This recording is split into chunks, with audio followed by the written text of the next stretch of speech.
السلام علیکم ورحمۃ اللہ وبرکاتہ۔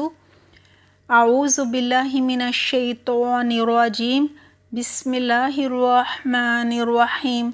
رب اشرح لی صدری ویسر لی امری واحلل عقدۃ من لسانی یفقہوا قولی، رب زدنی علما، اللہم فقہنا فی الدین، آمین۔ ہمارا آج کا ٹاپک ہے 10 ذی الحجہ یوم النحر، 10 ذی الحج یعنی قربانی کا دن۔ 10 ذی الحج وہ دن ہے یعنی جو یوم النحر بھی کہلاتا ہے، جس دن حجاج مزدلفہ سے منی آتے ہیں، اور سب سے پہلے طلوع آفتاب کے بعد یعنی چاشت کے وقت جو وہ کام کرتے ہیں، پہلا وہ ہوتا ہے جمرہ عقبہ کو 7 کنکریاں مارنا۔ اور یہ وقت شروع تو ہوتا ہے چاشت کے وقت، لیکن یہ زوال تک رہتا ہے۔ ہاں، اگر کسی کو عذر ہو تو پھر یہ 11 ذی الحج کی طلوع فجر تک جو ہے کنکریاں مارنے کی رخصت مل جاتی ہے، لیکن اگر کوئی عذر نہ ہو اور اس کو وقت پہ نہ مارا جائے تو پھر دم واجب ہو جاتا ہے۔ ان کنکریوں کے مارنے کے عمل کو رمی کہا جاتا ہے۔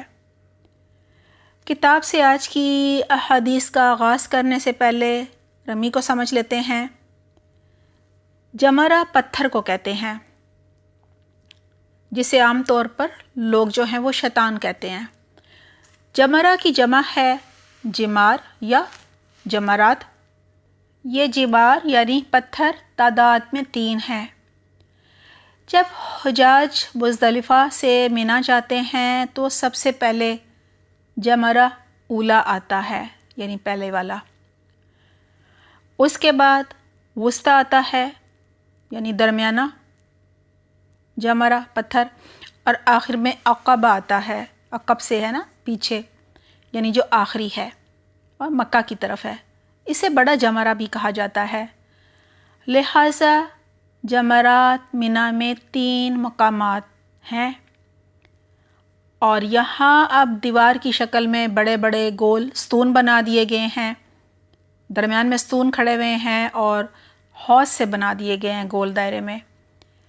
کہا جاتا ہے حضرت ابراہیم علیہ السلام کو شیطان نے ان 3 مقامات پر بہکانے کی کوشش کی تھی، اور حضرت ابراہیم علیہ السلام نے ان 3 مقامات پر شیطان کو کنکریاں ماری تھیں۔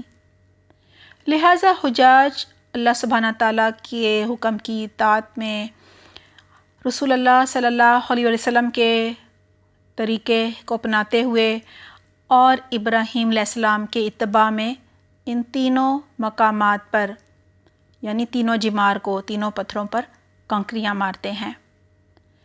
رمی کرنا حجاج پر واجب ہوتا ہے۔ اس کا ترک کرنے پر یعنی اس کو چھوڑ دیا جائے بلا عذر دم لازم ہو جاتا ہے۔ 10 ذی الحج کو، جس کے بارے میں آج ہم پڑھ رہے ہیں، صرف جمرہ عقبہ پر 7 کنکریاں ماری جاتی ہیں۔ 10 ذی الحج کو جمرہ عقبہ پر جب پہلی کنکری ماری جاتی ہے تو اس کے ساتھ ہی تلبیہ کہنا بند کر دیا جاتا ہے۔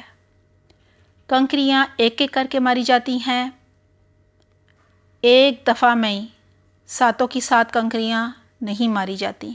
اگر کوئی ایسا کرے گا تو وہ ایک ہی شمار ہوگی، 6 کنکریاں اس کو مزید مارنی پڑیں گی۔ کنکری کا جمرہ پر لگنا یعنی پتھر پر لگنا ضروری نہیں ہے، وہ جو ستون ہے نا درمیان میں، اس کو لگنا ضروری نہیں ہے، ہاں بلکہ جو حوض ہے ارد گرد اس کے گول دائرے میں، اس میں گر جانا ہی کافی ہوتا ہے۔ کنکریاں چنے کے دانے کے برابر ہونی چاہیے۔ ہر کنکری اللہ اکبر کہہ کر مارنی چاہیے۔ رمی کے لیے طہارت کا ہونا یا قبلہ رخ ہونا ضروری نہیں ہوتا۔ پہلی حدیث ہے، یوم النحر یعنی قربانی کے دن منی پہنچ کر سب سے پہلے جمرہ عقبہ جو مکہ کی طرف ہے، اس کو کنکریاں مارنی چاہیے۔ پھر قربانی کرنی چاہیے، یعنی پہلے رمی ہوگی پھر قربانی ہوگی، پھر حجامت بنوانی چاہیے۔ تیسرا کام کیا ہے؟ سر منڈوانا، اور اس کے بعد مکہ مکرمہ جا کر طواف افادہ کرنا چاہیے۔ یعنی اس کی ترتیب کیا ہے؟ سب سے پہلے رمی ہوگی، اس کے بعد قربانی ہوگی، پھر حجامت ہوگی، اور پھر طواف افادہ ہوگا۔ عن انس بن مالک رضی اللہ عنہ ان رسول اللہ صلی اللہ علیہ وسلم رمى جمرۃ العقبۃ ثم انصرف الى البدن فنحرها والحجام جالس وقال بيده عن رأسه فحلق شقه الأيمن فقسمه في من يليه ثم قال احلق شق الآخر فقال أين أبو طلحة فأعطاه إياه رواہ مسلم۔ حضرت انس بن مالک رضی اللہ عنہ سے روایت ہے، رسول اکرم صلی اللہ علیہ وآلہ وسلم نے مزدلفہ سے منا آنے کے بعد پہلے جمرہ عقبہ کو کنکریاں ماریں، پھر اونٹوں کی طرف تشریف لائے اور انہیں ذبح کیا۔ پاس ہی حجام بیٹھا تھا، آپ صلی اللہ علیہ وآلہ وسلم نے اسے ہاتھ کے اشارے سے سر مونڈنے کا حکم دیا۔ اس نے سر کا دایاں حصہ مونڈ دیا۔ آپ صلی اللہ علیہ وآلہ وسلم نے بال نزدیک بیٹھے ہوئے لوگوں میں تقسیم کر دیے۔ پھر آپ صلی اللہ علیہ وآلہ وسلم نے حجام کو سر کا بایاں حصہ مونڈنے کا حکم دیا۔ پھر پوچھا، ابو طلحہ رضی اللہ عنہ کہاں ہیں؟ وہ حاضر ہوئے تو آپ صلی اللہ علیہ وآلہ وسلم نے وہ بال ان کو عنایت فرما دیے۔ اسے مسلم نے روایت کیا ہے۔ اس حدیث سے بھی یہی پتہ چلتا ہے کہ مزدلفہ سے منا آنے کے بعد آپ صلی اللہ علیہ وآلہ وسلم نے سب سے پہلے جمرہ عقبہ کو 7 کنکریاں ماریں، پھر اونٹوں کی قربانی کی، اور اس کے بعد سر مونڈنے کا حکم دیا، اور آخر میں بال تقسیم کرنے کے لیے کہا۔ آپ صلی اللہ علیہ وآلہ وسلم نے بال اس لیے دیے کیونکہ صحابہ کرام رضی اللہ عنہم جو تھے وہ آپ صلی اللہ علیہ وآلہ وسلم سے بہت زیادہ محبت کرتے تھے، اور ان چیزوں کے لیے جو ہے وہ بہت زیادہ بے چین رہتے تھے کہ یہ ان کو کہیں کسی طرح سے حاصل ہو جائیں۔ یہی وجہ ہے کہ آپ صلی اللہ علیہ وآلہ وسلم نے انہیں اپنے بال دیے۔ عن ابن عمر رضی اللہ عنہما ان رسول اللہ صلی اللہ علیہ وسلم افاد یوم النحر ثم رجع فصلی الظہر بمنن رواہ مسلم۔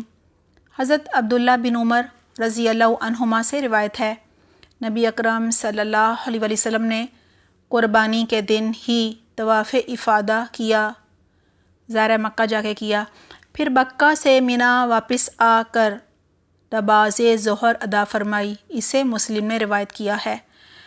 پہلے 3 کاموں کا ذکر تھا کہ مزدلفہ سے آ کر منا میں سب سے پہلے آپ صلی اللہ علیہ وآلہ وسلم نے رمی کی، اس کے بعد جانور کی قربانی کی، پھر سر منڈوایا، اور چوتھا کام جو ہے وہ اب یہاں پر آ گیا ہے کہ آپ صلی اللہ علیہ وآلہ وسلم نے مکہ جا کر طواف افادہ کیا، لیکن وہاں پہ نماز نہیں پڑھی، حالانکہ وہاں نماز پڑھنے کا اجر بہت زیادہ ہے، 1,00,000 نمازوں کا اجر ہے، لیکن واپس منا آ کر پڑھی۔ اس دن یہی کرنا مسنون ہے، اس کا اجر اس سے زیادہ ہوگا کیونکہ یہ مسنون عمل ہو جائے گا۔ اگلی حدیث ہے، قربانی کے دن جمرہ عقبہ پر رمی کرنا یعنی کنکریاں مارنا، پھر قربانی کرنا، اس کے بعد حجامت کروانا، اور پھر طواف زیارت کرنا افضل ہے اسی ترتیب کے ساتھ۔ لیکن اگر کوئی شخص جانے انجانے میں یا بھول کر اس ترتیب کو آگے پیچھے کر دے تو کہا جا رہا ہے کوئی حرج نہیں۔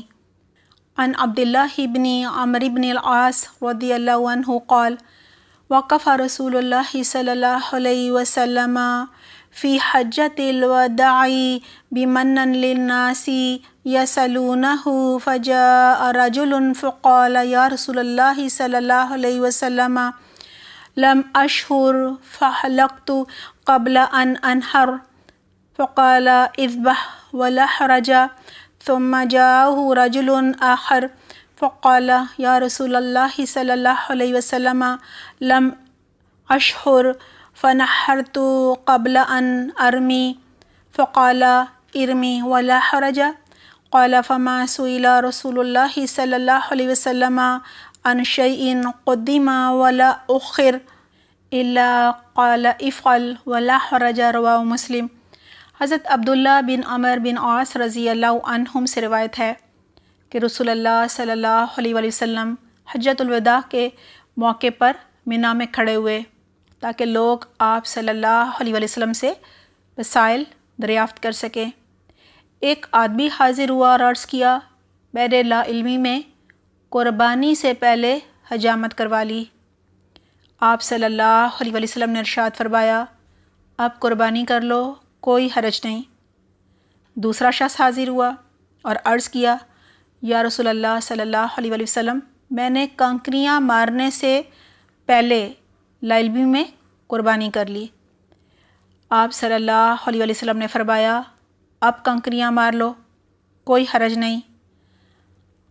عرض سے رسول صلی اللہ علیہ وسلم سے تقدیم اور تاخیر کے معاملے میں بھی سوال کیا گیا، یعنی کیا کام ہم پہلے کریں اور کیا بعد میں کریں، کون سا مناسک کب ادا کریں، آگے پیچھے ہو جائے تو کیا یہ ٹھیک ہے؟ اس کے جواب میں آپ صلی اللہ علیہ وآلہ وسلم نے یہی جواب دیا، اب کر لو، کوئی حرج کی بات نہیں، یعنی کوئی اوپر نیچے کچھ ہو گیا ہے تو اب کر لو۔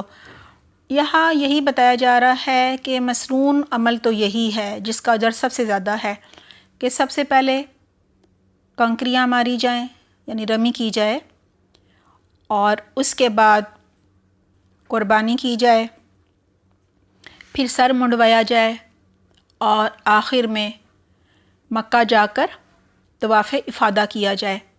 لیکن اگر کوئی بھول چک میں یا لا علمی کی وجہ سے یا کسی مجبوری کی وجہ سے اس ترتیب کو بدل دے تو کہا جا رہا ہے کوئی حرج نہیں، حج ہو جاتا ہے۔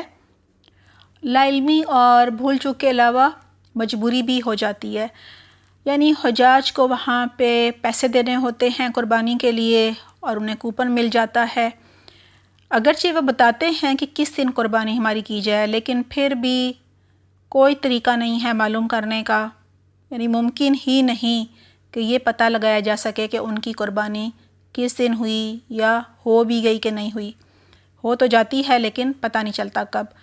لہٰذا جو حجاج ہیں وہ اس کا انتظار نہ کریں، یہ اپنے ساری چیزیں پوری کریں، مکمل کریں اور حلال ہو جائیں، یہی صحیح ہے اور سب کے لیے اس میں سہولت بھی ہوتی ہے۔ اگلی حدیث ہے، طواف زیارت کے بعد حج کی سعی ادا کرنی چاہیے۔ طواف زیارت جسے طواف افادہ بھی کہا جاتا ہے اور طواف حج بھی کہا جاتا ہے۔ اگلی حدیث ہے، حج کو حج اکبر اور قربانی کے دن یعنی 10 ذی الحج کو یوم حج اکبر کہا جاتا ہے۔ عن ابن عمر رضی اللہ عنہما ان رسول اللہ صلی اللہ علیہ وسلم وقف یوم النحر بین الجمرات فی الحجۃ التي حج فقال ای یوم ھذا؟ قالوا یوم النحر قال ھذا یوم الحج الاکبر۔ رواہ ابو داؤد۔ حضرت عبداللہ بن عمر رضی اللہ عنہما سے روایت ہے کہ رسول اللہ صلی اللہ علیہ وآلہ وسلم قربانی کے روز منا میں جمرات کے درمیان کھڑے ہوئے۔ اس حج میں جو آپ صلی اللہ علیہ وآلہ وسلم نے ادا کیا، ارشاد فرمایا، لوگوں یہ کون سا دن ہے؟ صحابہ کرام رضی اللہ عنہم نے عرض کیا، قربانی کا دن۔ آپ صلی اللہ علیہ وآلہ وسلم نے ارشاد فرمایا، یہ یوم حج اکبر ہے، اسے ابو داؤد نے روایت کیا ہے۔ اہل عرب جو تھے وہ عمرے کو حج اصغر کہا کرتے تھے اور حج کو حج اکبر، لہٰذا ایسی کوئی چیز نہیں ہے کہ اگر جمعے کو حج ہو جائے تو اسے حج اکبر کہہ دیا جائے۔ 10 ذی الحج کو منا میں نماز عید ادا کرنا سنت سے ثابت نہیں۔ الحمدللہ ہمارا آج کا ٹاپک مکمل ہو گیا ہے، رمی پر اگلی دفعہ مزید بات ہوگی۔ اپنا بہت خیال رکھیے گا۔ سبحانک اللہم و بحمدک نشہد ان لا الہ الا انت نستغفرک و نتوب الیک۔ والسلام علیکم ورحمۃ اللہ وبرکاتہ۔